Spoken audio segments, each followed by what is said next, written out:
very warm welcome everyone. My name is Nikita Chauhan and you are watching Learn with Nikki. So start करते हैं आज का video. आज का topic है प्रियम्बल पे। मैंने इस टॉपिक को लक्ष्मीकांत में से प्रिपेयर किया है। सो आप अगर लक्ष्मीकांत पढ़ना चाहते हो तो आप सिंपली ये वीडियो देख सकते हो, ठीक है। सो इसकी जो PDF है वो मैं अपने टेलीग्राम चैनल एक्साइटेड स्टेट पे डाल दूँगी और इस माइंड मैप की भी PDF मैं उसी पे डाल दूँगी। सो स्टार्ट करते हैं। प्रियम्बल जो है वो इंट्रोडक्शन है, समरी है कॉन्स्टिट्यूशन की, ठीक है। अब ये जो प्रियम्बल है वो लीगली एनफोर्सेबल नहीं है। काफ़ी सारे स्कॉलर्स हैं उसे सोल ऑफ कॉन्स्टिट्यूशन और तो और थीम ऑफ कॉन्स्टिट्यूशन और ऐसे काफ़ी सारे वर्ड्स देते हैं प्रियम्बल को। अगर आपको किसी कंट्री का कॉन्स्टिट्यूशन पढ़ना है शॉर्ट में तो आप जाके उसका प्रियम्बल उठा लो, ठीक है। पाकिस्तान का प्रियम्बल उठा लो, उसमें स्टार्टिंग में होता है जिन्ना का मतलब अल्लाह लिखा है स्टार्टिंग में। सो जो अल्टीमेट पावर जो उनके कॉन्स्टिट्यूशन की है, जो अल्टीमेट पावर है कॉन्स्टिट्यूशन की वो अल्लाह से डिराइव हुई है। पर इस इंडिया के कॉन्स्टिट्यूशन में डेमोक्रेसी है, सो जो अल्टीमेट पावर है वो पीपल ऑफ इंडिया से डिराइव हुई है। सो अब बात ये आती है कि अल्टीमेट जो पावर है इंडियन कॉन्स्टिट्यूशन की वो पीपल से डिराइव हुई है ना। सो कैसे डिराइव हुई है कि हम और आप गए थे कॉन्स्टिट्यूशन बनाने, सेम क्वेश्चन पूछा खैर सिंह ने कौन से ईयर में 1989 में खैर सिंह ने ये सेम क्वेश्चन पूछा कि जब जी आप और हम गए थे कॉन्स्टिट्यूशन बनाने के लिए, सो हमसे कैसे पावर डिराइव हुई। तो सुप्रीम कोर्ट के जज ने कहा कि ये एक लीगल फ्रिक्शन है। मैं उनकी पूरी जजमेंट सुनाती हूँ। The constitution derives its power from people directly is a legal friction, but it is a conclusive assumption which can't be tested or challenged in any court of law and should be accepted as such. उन्होंने कहा कि ये एक legal friction है। हमारे फॉरफादर्स और हमारे फॉरफादर्स ने जिन लोगों को चूज़ किया था वो जाके बैठे थे।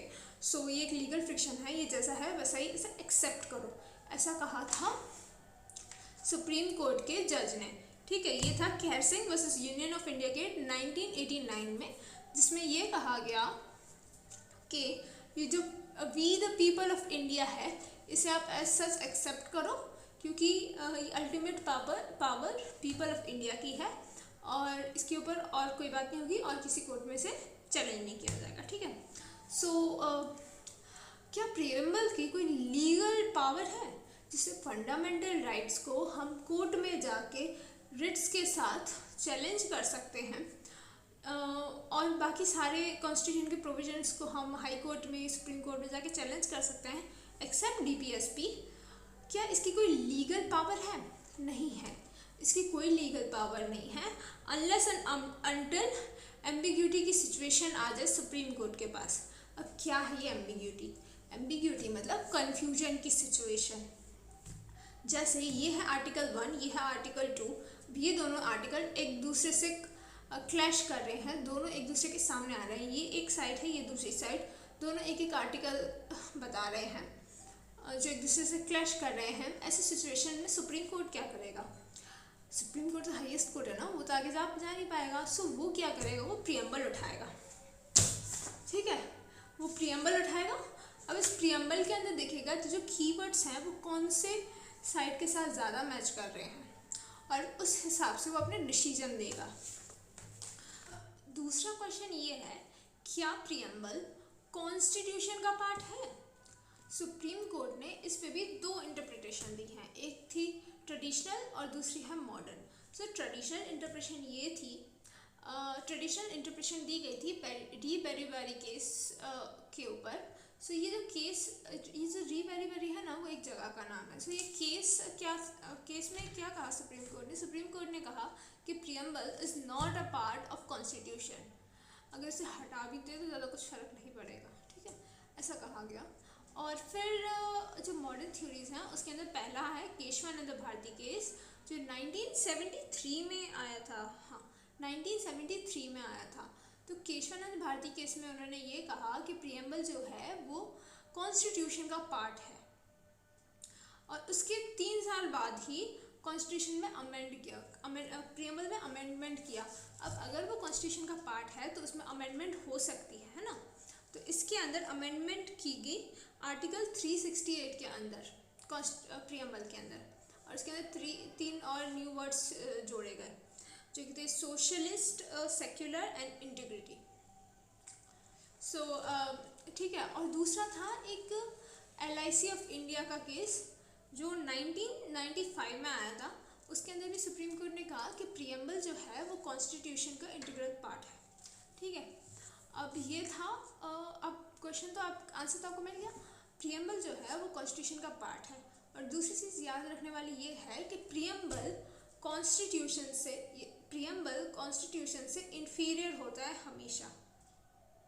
अगर कोई चीज़ कॉन्स्टिट्यूशन में राइट है और प्रियम्बल में राइट नहीं है तो कॉन्स्टिट्यूशन को माना जाएगा, ना कि प्रियम्बल को। ठीक है। अब क्या है, अमेंडेबिलिटी ऑफ प्रियम्बल। प्रियम्बल को अमेंड एक ही बार किया गया है 1976 में केशवानंद भारती केस के 3 साल बाद, जिसके अंदर 3 न्यू वर्ड्स ऐड अप किए, सेक्युलर, सोशलिस्ट और इंटीग्रिटी।